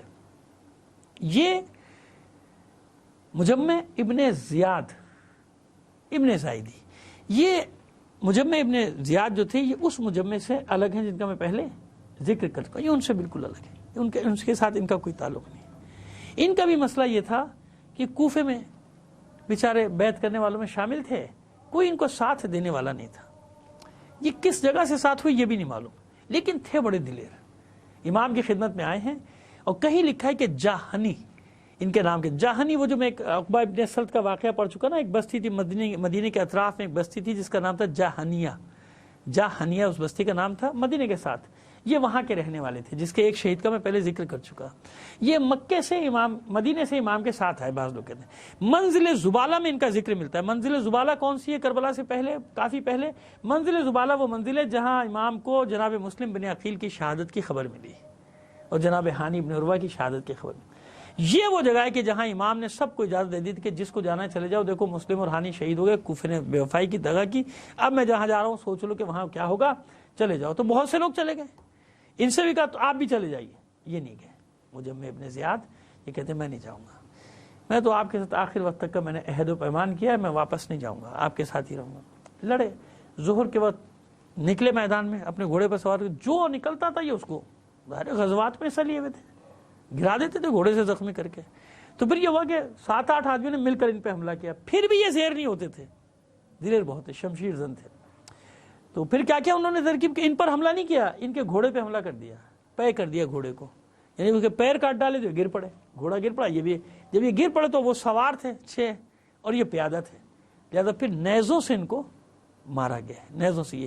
یہ بھی وہ شہید ان کا میں نے اس لیے ذکر کر دیا کہ ان کا نام بھی ہے، زیادہ ذکر بس جتنا ہے میں نے اتنا کر دیا، واللہ اعلم بالصواب۔ اس سے زیادہ کہیں اور کتابوں میں تو مجھے نہیں معلوم، لیکن میں نے جتنے 2-4 کتابیں دیکھی ان میں بس اتنا ہی ان کا ذکر ملا ہے کہ لیکن کیونکہ شہداء میں نام ہے نا، اور ہمارا آپ سے وعدہ کیا ہے کہ تمام شہداء کا ذکر کرنا ہے، تو انشاءاللہ زندگی رہی تو اب جو مجلس ہوگی ہماری آخری، اس میں جو باقی افراد بچے ہیں ان سب کا ذکر کر دیں گے، زندگی رہی تو انشاءاللہ یہ سارا ایک باب مکمل ہو جائے گا، خشک و طری سے الگ ہٹ کے ایک چیز مکمل ہو جائے گی آپ کے سامنے، ایک بات مکمل طور پہ۔ تو یہ اصحاب حسینی کس کس طرح سے جانے دے رہے تھے، گریا کرتے تھے امام کے لیے، اور گریا کرتے کرتے اپنی جانیں قربان کر دیتے۔ آپ نے اس غلام کا حال دیکھا، اس غلام کو اپنے زخموں کی پرواہ تھوڑی ہے، اس سے پہلے تھی، آواز دے رہا تھا میری مدد کرو، ساتھیوں امام پہلے پہنچ گئے۔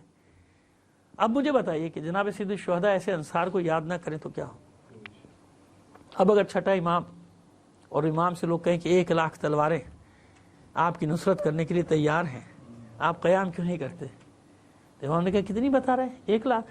اچھا یہ تندور جل رہا ہے، اس میں جا کے بیٹھ جا۔ اس نے دیکھا آگ، یہ کہنا مولا اس میں تو آگ لگی ہوئی ہے، خاموش ہو گئے۔ ہارون مکی آگے بڑھا، مولا میں بیٹھ جاؤں؟ کہا تو بیٹھ جا، وہ بیٹھ گیا۔ امام نے اس سے پلٹ کر پوچھا ایسے کتنے ہیں؟ سبحان اللہ۔ کہتا ہے مولا ایسا ایک بھی نہیں ہے، تم بھیڑوں کا گلہ جا رہا تھا، کہ اگر اتنے بھی ہوتے نا بھیڑوں کے گلے کے برابر میرے پاس ایسے، تو میں قیام کرتا، جنگ کرتا۔ اور جب گنا گیا تو ان بھیڑوں کی تعداد تھی 40۔ کتنی تھی؟ یعنی دعوے دار تھے 1 لاکھ اور 40 نہیں تھے امام کے پاس ایسے جو امام کے کہنے پہ آگ میں کود جاتے ہیں۔ کہ جانتا ہے میرے جد کو کیسے صحابی ملے تھے حسین کو؟ ایسے صحابی ملے تھے کہ حسین حکم کرتا تو اپنے گلے اپنے ہاتھوں سے کاٹ دیتے. یہ مبالغہ نہیں ہے. جب انصار حسین یہ کہہ رہے ہیں تو انہوں نے میدان میں کر کے بتایا. کیا یہ اپنا گلا کاٹنے کے برابر نہیں کہ ظہر کی نماز ان کا امام ادا کر رہا اور وہ سامنے کھڑے ہو جائیں اور تیروں پہ تیر لے رہے ہیں, اپنے جسم پہ تیر لے رہے ہیں, ساری تیر اپنے جسموں پہ لے رہے ہیں. یہ تھے وہ انصار کہ جب علی اکبر گھوڑے سے گرے ہیں تو حسین اپنے ایک ایک ناصر کو آواز دیتا تھا, میرے شیروں, میرے جانثاروں, مجھ سے علی اکبر کا لاشا نہیں اٹھتا. علی اکبر کا لاشا اتنا آسان تو نہیں ہے اٹھانا. کیوں بھائی؟ شبیہ پیغمبر ہے. پورا مدینہ جانتا تھا. حضور صحابہ کرام جوانوں سے کہتے تھے مدینہ کے کہ اگر رسول کی زیارت کا شوق ہے تو حسین کے اس بیٹے کو دیکھ لیا کرو. اتنا حسین تھا علی اکبر کہ جب مدینہ میں گھر سے باہر نکلتا تھا تو ماں کہتی تھی بیٹا چہرے پہ نقاب ڈال لے, مجھے ڈر ہے میرے چاند کو کسی کی نظر نہ لگ جائے. اتنا حسین ہے علی اکبر. جب نانا کی زیارت کا شوق ہوتا ہے, رسول کی زیارت کا شوق ہوتا تھا تو اہل بیت علی اکبر کے چہرے کی زیارت کرتے تھے. اور شاید اسی لیے کربلا لے کر آئے تھے حسین کہ دیکھو میرا مقابلہ کن لوگوں سے ہے کہ انہوں نے میرا نہ صحیح شبیہ پیغمبر کا تو احترام کیا ہوتا. علی اکبر پہ وار کرنے کا مطلب ہی یہ ہے کہ اگر ان کے سامنے اللہ کا رسول ہوتا تو یہ اس پر بھی وار کر دیتے. سب جانتے تھے, وہ لشکر بھی جانتا تھا کہ حسین کا ایک بیٹا شبیہ پیغمبر ہے. جانتے تھے سب کہ ہمارے رسول کی شبیہ ہے حسین کا ایک بیٹا. اسی لیے رخصت پہ بس دو ہی رخصتیں ہیں, یا علی اکبر کی رخصت ہے یا حسین کی رخصت. علی اکبر کی رخصت پہ یہ عالم تھا کہ بار بار خیمے کا پردہ اٹھتا تھا گر جاتا تھا, اٹھتا تھا گر جاتا تھا. حمید بن مسلم نے خود نقل کیا کہ جب میں قریب گیا احوال جاننے کے لیے میں نے کیا دیکھا کہ جوان کڑیل جوان نکلنے کی کوشش کرتا ہے, بیبیاں واپس کھینچ لیتی. یہ علی اکبر کبھی پھوپھی واپس کھینچتے تھے, میرے لال ایک بار اور مجھے صدقہ ہو جانے دے. کبھی ماں واپس کھینچ لیتی ہے, ایک بار اور رخ زیبا کی زیارت کر دو. مجھے یقین ہے کہ کبھی کوئی بچی قدموں سے لپٹ جاتی ہوگی, بھیا نہ جاؤ. جو میدان میں گیا وہ واپس نہیں آیا. بالآخر کسی طرح علی اکبر نکلے اور حسین حسرت سے اپنے جوان کو دیکھ رہے ہیں, باغ تھامے کھڑے ہیں, اور کہا بیٹا سوار ہو جاؤ, جاؤ بس تھوڑی دیر میں ہم بھی آنے والے ہیں. علی اکبر کو روانہ کیا. عزاداران حسین علی اکبر تھوڑی دور گئے تھے, احساس ہوا کہ پیچھے پیچھے کوئی آ رہا ہے. اب جو مڑ کر دیکھا تو کیا دیکھا کہ بوڑھا باپ دونوں ہاتھوں سے کمر تھامے پیچھے پیچھے چلا رہا ہے میدان. اتر آئے گھوڑے سے, واپس مڑے, بابا کے ہاتھ تھام کر کہتے ہیں بابا آپ تو مجھے رخصت کر چکے, اگر اس طرح میرے پیچھے پیچھے آئیں گے میں کیسے جنگ کروں گا, میں کیسے میدان میں جاؤں گا. بس علی اکبر سے کی زبان سے جملے سنے, حسین نے اپنے کلیجے سے لگا لیا, میرے لال تیرا کوئی دودھ جیسا بیٹا ہوتا اور اس طرح تیروں تلواروں کے زخم کھانے جا رہا ہوتا تو سمجھ سکتا تھا میری کیفیت کو. اچھا میرے لال جا, لیکن جہاں تک ہو سکے مڑ مڑ کر اپنے بابا کو دیکھتا جا. ایک وقت آیا تھا عزاداروں جب حسین کبھی دائیں طرف میدان میں دوڑتے تھے, کبھی بائیں طرف دوڑتے تھے. جانتے ہیں کیوں؟ جس طرف علی اکبر حملہ کرتے ہوئے جاتے تھے حسین اسی سمت میں دوڑتے تھے کہ میرا بیٹا میری نظروں کے سامنے رہے. لیکن ایک وقت ایسا آیا جب حسین کو علی اکبر نظر نہیں آئے. ہر طرف دوڑ کے دیکھ لیا حسین نے, مگر علی اکبر نظر نہ آیا. کیوں؟ اس لیے کہ علی اکبر شام کی سیاہ بدلیوں میں چھپ گیا تھا. حسین آوازیں دے رہے, میرے لال علی اکبر کس طرف ہے, میرے لال علی اکبر کہاں ہے, آواز دے اپنے بابا کو. علی اکبر کے کانوں میں آواز آ رہی ہے بابا کی, لیکن علی اکبر کیسے بتائے بابا تیرے علی اکبر کے ہاتھ سے تلوار چھوٹ گئی, بابا تیرے علی اکبر کے ہاتھ سے سپر گر گئی, بابا تیرا علی اکبر مشکل میں آ گیا. بس چاروں طرف سے وار ہو رہے ہیں, تیروں کے, تلواروں کے, برچھیوں کے. علی اکبر زخموں سے چور ہو کر گھوڑے کی پشت پہ گر پڑے, گھوڑے کی گردن میں اپنی باہیں ڈال دی. عزاداران حسین ابھی علی اکبر گھوڑے سے گرے نہیں تھے. سنان ابن انس ملعون آگے بڑھا, اس نے پوری برچھی علی اکبر کی پسلیوں میں, پہلو میں اتار دی, اور جب واپس اپنی برچھی کو کھینچا تو جوان کی پسلیاں نیزے کا پھل ٹوٹ کے کلیجے میں رہ گیا. بس عزاداروں اس برچھی کا لگنا تھا, علی اکبر سے گھوڑے پہ ٹھہرا نہ گیا. گرتے گرتے آواز دی, یا بتاہ علیک منی السلام, اے بابا علی اکبر کا آخری سلام. حسین کے کانوں سے یہ آواز ٹکرائی, علی اکبر کی آواز ٹکرائی, گر پڑے. بے ساختہ گر پڑے، سنبھلا نہ گیا، آواز دی یا بنیا علی الدنیا بعدک الافا، اے میرے لال علی اکبر تیرے بعد اس زندگانی پر خاک ہو۔ ساری طاقت جمع کی، کھڑے ہو گئے، 2-4 قدم چلے، جب چلا نہ گیا تو وہ زانوؤں اور کوہنیوں کا سہارا لے کے، کبھی ہاتھوں کے پنجوں کا سہارا لے کے اپنے آپ کو جلتی ریت پر گھسیٹنا شروع کیا۔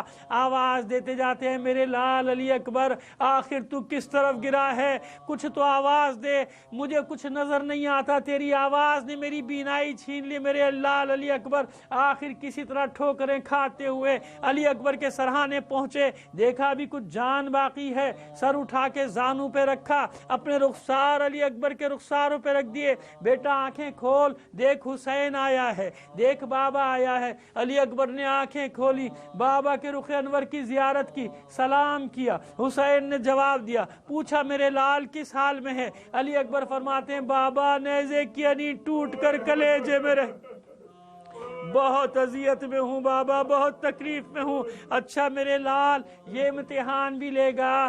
علی اکبر کو جلتی ریت پر لٹا دیا، دونوں گھٹنے زمین پر، ایک ہاتھ علی اکبر کے سینے پر، دوسرا ہاتھ کلیجے میں برچھی کا پھل نکالنے کے لیے۔ مجھے یقین ہے کہ نانا بھی آ گئے ہوں گے، بابا بھی آ گئے ہوں گے، ماں تو پہلے سے موجود ہے، کوئی بعید نہیں۔ حسین نے بابا سے کہا بابا اب بتاؤ خیبر کا در اکھاڑنا مشکل تھا یا علی اکبر کے کلیجے سے برچھی کا پھل نکالنا؟ اللہ اکبر کہا، ادھر برچھی کے پھل کو کھینچا، ادھر جوان کا کلیجہ ساتھ آ گیا، ادھر کلیجہ نکلا، ادھر علی اکبر کا دم نکل گیا۔ ساری طاقت جمع کی، حسین نے لاشے کو اٹھا لیا، مگر حسین سے چلا نہ گیا، پھر لاش کو واپس رکھا، خیموں کا رخ کر کے آواز دی اطفال بنی ہاشم آؤ، مجھ سے علی اکبر کا لاشا نہیں اٹھتا۔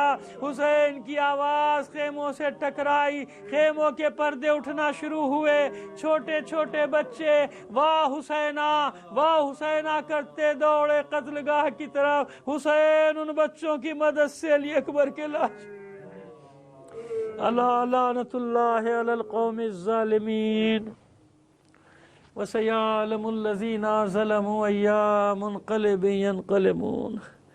باری الہ بحق محمد و آل محمد ہمارے قلیل عمل کو قبول فرما لے، اپنی حاجات اپنے امام زمانہ کے توسل سے تیری بارگاہ میں پیش کرتے ہیں۔ دنیا میں جہاں کہیں بھی مومنین آباد ہیں ان کی جان و مال عزت و آبرو کی حفاظت فرما، عزاداران حسین کو اپنے حفظ و امان میں رکھ، جو مومنین عزادار ہونے کے جرم میں شہید کر دیے گئے انہیں شہدائے کربلا کے ساتھ محشور فرما، جو اسیر ہیں لاپتہ ہیں بے حق سیران کربلا خیر سے سب کو ان کے گھروں تک پہنچا دے، جو مریض ہیں خاص طور پہ میرے ہمسائے ضیاء حیدر صاحب اور میرے دوسرے ہمسائے کرار صاحب، اور جس کا بھی آپ کا بھی کہیں بھی کوئی مریض ہے، سب کو مریضوں کو مجھے بھی ناچیز کو بھی شامل کر کے دعا کریں پروردگار بے حق بیمار کربلا تمام مریضوں کو صحت کاملہ و عاجلہ عطا فرما، باری الہ تمام مومنین کی پریشانیوں کو دور فرما، جائز حاجات کو پورا فرما دے، جس تازہ امتحان سے مومنین گزر رہے ہیں اس امتحان میں کامیابی اور سرخروئی عطا فرما، باری الہ ہمیشہ تو مدد کرتا رہا ہے، پھر مدد فرما ہم کمزوروں کی، اور یہ دشمن جو سازشیں کر رہا ہے یہ سازشیں واپس اس کی طرف واپس پلٹا دے،